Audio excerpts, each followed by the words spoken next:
Sektor-sektornya banyak Bung Fauzi. Jadi ketika bicara tentang misalnya tadi kesetaraan, kesempatan, keadilan, maka itu ada sektornya. Ada sektor pertanian, ada sektor pendidikan, ada sektor perumahan, ada sektor transportasi, itu sektor. Yang saya sampaikan tadi adalah gagasan dasar yang harus digunakan di semua sektor. Sementara pendidikan bukan semata-mata untuk persiapan kerja. Pendidikan adalah untuk menghasilkan pribadi yang berkarakter, yang bisa meraih cita-citanya dan bisa meraih kebahagiaan dan memberikan manfaat bagi semua. Jadi itu sektornya. Insya Allah nanti kalau prinsip-prinsip ini dipegang, sektor-sektor itu pun bisa dikembangkan. Mau diapakan jumlah besar itu? Apakah akan menghadirkan kekuatan atau justru kontraproduktif? Apakah justru menghadirkan banyak masalah? Oleh karena itu, menurut saya salah satu hal yang harus dilakukan perubahan dan perbaikan ke depan ini adalah bagaimana negara, pemerintah nasional bisa menempatkan manusia sebagai prioritas pertama dan utama.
Kakanda bicara soal menjaga demokrasi, pertumbuhan ekonomi, terus yang berkaitan dengan ekologi dan kolaborasi.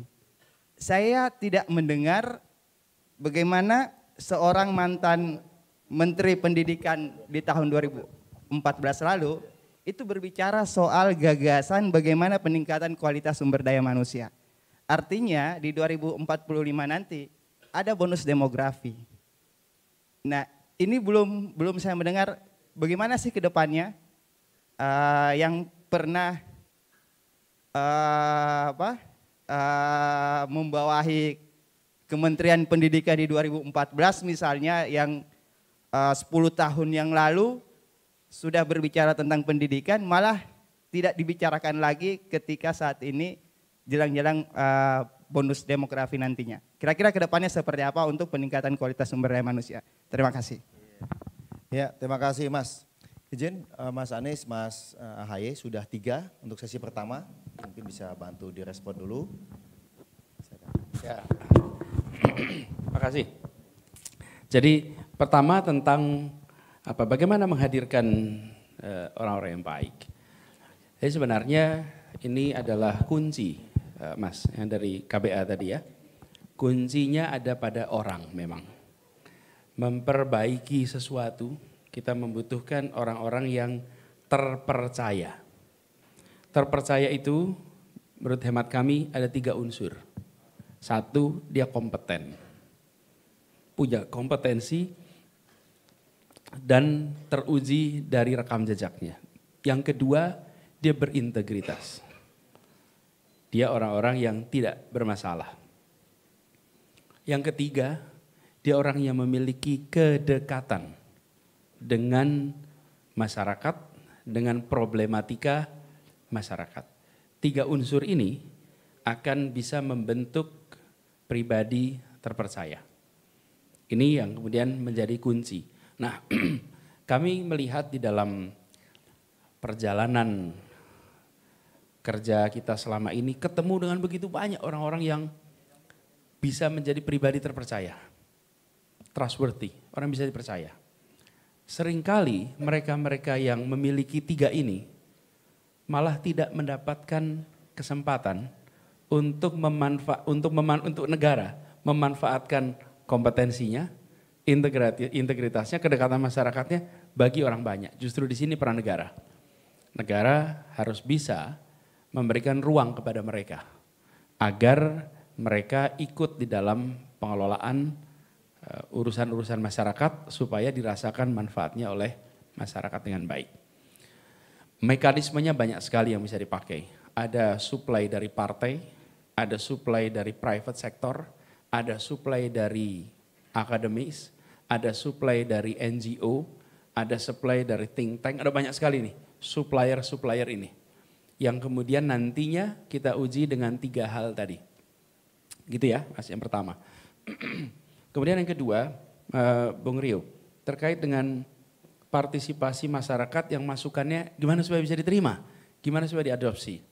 Saya akan cerita saja bagaimana kami mengerjakan itu di Jakarta. Banyak hal di Jakarta ini yang ketika kita menyusun kebijakan, itu membutuhkan dan kita berikan ruang kepada partisipasi publik dalam artian sesungguhnya.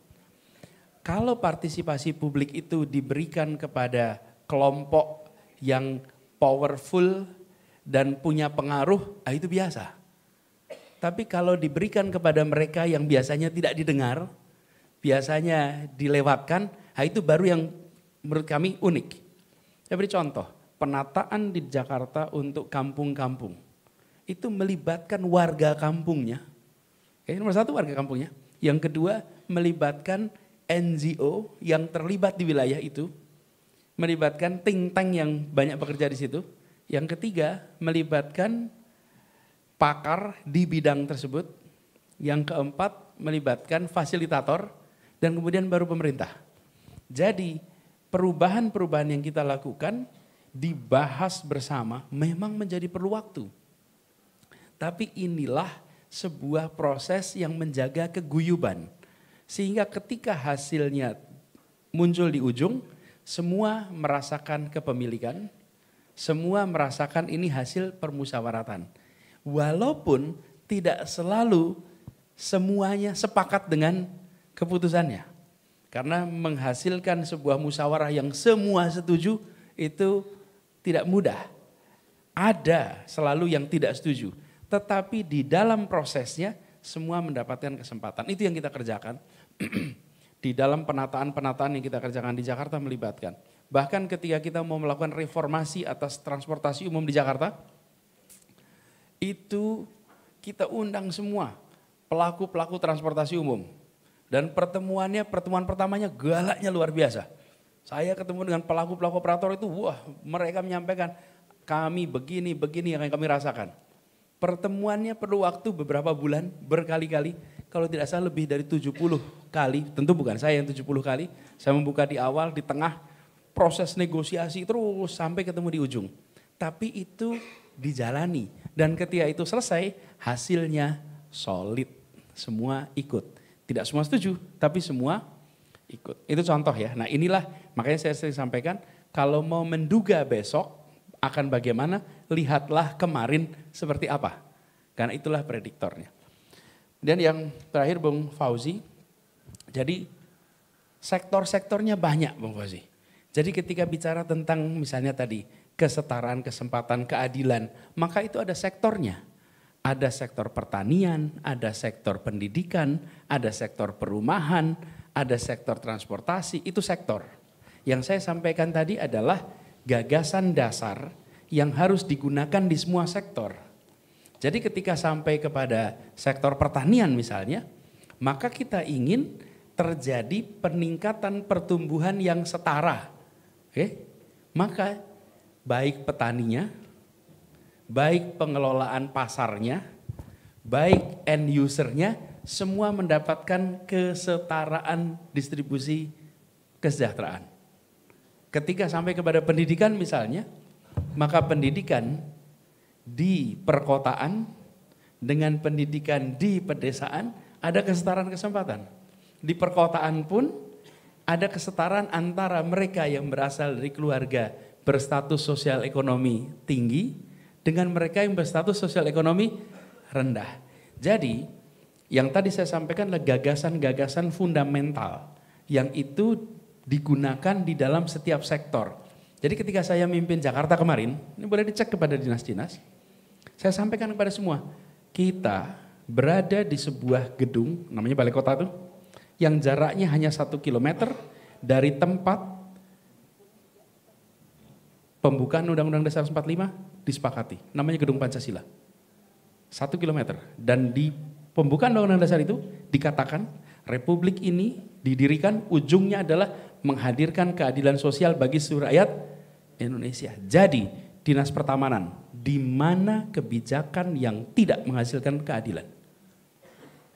Bagaimana membuat kebijakan pertamanan sesuai dengan prinsip keadilan? Nah selama ini rupanya kalau bicara pertamanan nggak masukkan unsur keadilan, ini masuk keadilan. Pertanyaan berikutnya nih, bagaimana kebijakan pembangunan jalan memasukkan unsur keadilan? Nah itu yang mau nyusun perencanaan jalan jadi berpikir, gimana ya masukin keadilan? Nah ini perintah Republik menghadirkan keadilan sosial. Jadi semua sektor harus, termasuk sektor pendidikan. Dan begitu ada kesetaraan dan ada prinsip meritokrasi, maka pengembangan kualitas manusia itu meningkat. Dan kalau boleh saya usul, Bang Fauzi, kita jangan gunakan istilah SDM. Kalau boleh usul, tapi kita gunakan istilah kualitas manusia. Sehingga kita meningkatkan kualitas manusia, bukan manusia sebagai alat produksi.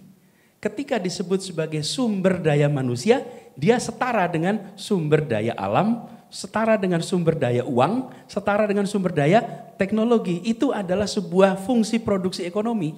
Dalam production function itu ada unsur manusia, unsur alam, unsur modal, unsur teknologi. Akhirnya kita sebut sebagai sumber daya manusia. Lalu pendidikan ditempatkan sebagai persiapan kerja. Sementara pendidikan bukan semata-mata untuk persiapan kerja. Pendidikan adalah untuk menghasilkan pribadi yang berkarakter, yang bisa meraih cita-citanya, dan bisa meraih kebahagiaan dan memberikan manfaat bagi semua. Jadi itu sektornya. Nah, insya Allah nanti kalau prinsip-prinsip ini dipegang, sektor-sektor itu pun bisa dikembangkan. Gitu ya Bang Fauzi. Makasih. Ya. Salam buat antara semua. Gitu. Kita tepuk tangan dulu. Terima kasih Mas Anies.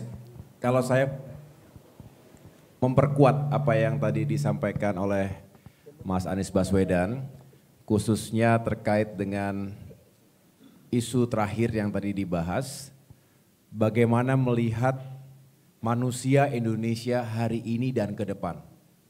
Tadi Mas Fauzi ya, saya hanya ingin melengkapi ataupun paling tidak memperkuat yang sudah disampaikan oleh Mas Anies.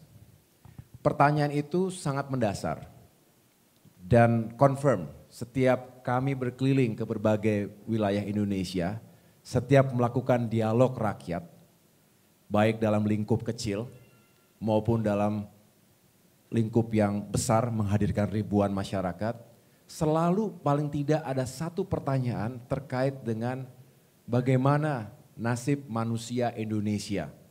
Sering kita mengglorifikasi, kita punya bonus demografi. Pada tahun 2030 hingga 2040 kita akan memasuki masa puncak bonus demografi. 70% akan berusia produktif. Nah, the big question, pertanyaan besarnya adalah, mau diapakan jumlah besar itu? Apakah akan menghadirkan kekuatan atau justru kontraproduktif? Apakah justru menghadirkan banyak masalah? Oleh karena itu, menurut saya salah satu hal yang harus dilakukan perubahan dan perbaikan ke depan ini adalah bagaimana negara pemerintah nasional bisa menempatkan manusia sebagai prioritas pertama dan utama. Pembangunan manusia. Bukan kita mengatakan pembangunan fisik tidak penting. Ya sangat dibutuhkan. Tetapi kalau orientasi pembangunan itu serba benda, memang gampang dilihatnya. Bisa diselebrasi dalam waktu cepat. Bikin hari ini, besok jadi, lusa diresmikan. Menjadi sebuah prestasi, bahan untuk next election. Alami, semua politisi saya rasa juga punya harapan untuk membangun seperti itu. Semua pemimpin juga harus membangun seperti itu. Tetapi jangan sampai menomorsekiankan pembangunan yang paling mendasar. Yaitu tadi yang disampaikan Mas Anies, manusianya bagaimana. Jangan hanya menjadi objek pembangunan. Bukankah pembangunan untuk rakyat, bukan rakyat untuk pembangunan. Jadi kita menyanyikan bangunlah jiwanya, bangunlah badannya. Tetapi seringkali melupakan bahwa esensi utama dari negeri ini ya manusianya kita semua. Jadi bonus demografi tidak begitu berarti Bang Fauzi tanpa bonus kompetensi. Ini yang menjadi keyakinan kami, oleh karena itu tadi berkali-kali Mas Anies menyampaikan skill sets-nya. Kompetensinya seperti apa, integrity itu mahal sekarang. Ada yang suka menuding, wah zaman sekarang generasi muda sekarang ini tidak berkualitas artinya pengen serba instan. Saya harus mengatakan jangan salahkan generasi sekarang dong. Kalau ada sesuatu yang terjadi hari ini, kita cek generasi sebelumnya seperti apa. Saya juga termasuk yang membela jangan sampai seolah-olah generasi Z tidak setaf generasi sebelumnya. Generasi Y tidak setaf generasi sebelumnya. Artinya kita saling menyalahkan antar generasi. Padahal keberlanjutan antar generasi itu mutlak. Ini butuh leadership yang menyatukan pemikiran tapi juga tadi menghadirkan kebersamaan, kolaborasi, sinkronisasi antar generasi. Nah kemudian kalau kita melihat, jauh kita coba, Bang Fauzi umurnya berapa sekarang? 30? 33. Tahun 2045 usianya berapa? Insya Allah umur panjang. Berapa? 50-an ya? Kalau yang gondrong nih umurnya berapa? 26. Suaranya bass juga ya. 26. 26 tahun 2045 umur berapa? 39. Hah? 38. 40-an lah ya. Ya artinya teman-teman sekalian nanti insya Allah 2045 yang akan memimpin dan mengawaki negeri ini. Kita harusnya fade away zaman itu, ketika itu. Nah, harus kita siapkan dengan baik. Mudah-mudahan kami ini bisa menjadi jembatan yang baik buat generasi berikutnya pada saatnya mengawaki, memimpin Indonesia yang jauh semakin maju dan sejahtera. Itulah sebetulnya semangat dari founding fathers kita. Selalu ada progres. Jadi perubahan bukan tanpa arti, bukan hanya sekedar mengubah sesuatu yang tidak diperlukan. Kami ingin menyoroti bagaimana prioritas ke depan itu pembangunan kita diletakkan secara kokoh pada pembangunan manusianya. Nah berbicara pembangunan manusia, Mas Anies saya yakin Mas Anies juga memiliki banyak sekali gagasan. Kita bicara juga harus dalam konteks yang utuh. Jangan melihat Indonesia seperti entitas yang berdiri sendiri. Kita punya kedaulatan benar. Tapi sebagai warga dunia tadi yang sampaikan Mas Anies, kita harus melihat lingkungan strategis di sekitar kita. Asia Tenggara, lebih jauh Indo-Pasifik, lebih jauh ya tentu dunia. Kita lihat negara-negara yang maju memang mengedepankan pembangunan manusianya itu sendiri. Tidak hanya pembangunan yang serba fisik. Oleh karena itu jika kita perkuat sektor pendidikan, sektor kesehatan, pengurangan kemiskinan, peningkatan lapangan pekerjaan, menambah kompetens dan juga skill sets dari generasi muda, mudah-mudahan tadi benar-benar menjadi mesin pertumbuhan ekonomi yang sustainable dan juga berkeadilan. Kira-kira itu tambahan dari kami, mudah-mudahan juga bisa menentukan, kita ke depan harus menentukan industri prioritas. Sehingga bisa diturunkan kira-kira kompetensi semacam apa yang dibutuhkan oleh manusia-manusia kita, generasi muda kita. Demikian Mas Anies, terima kasih.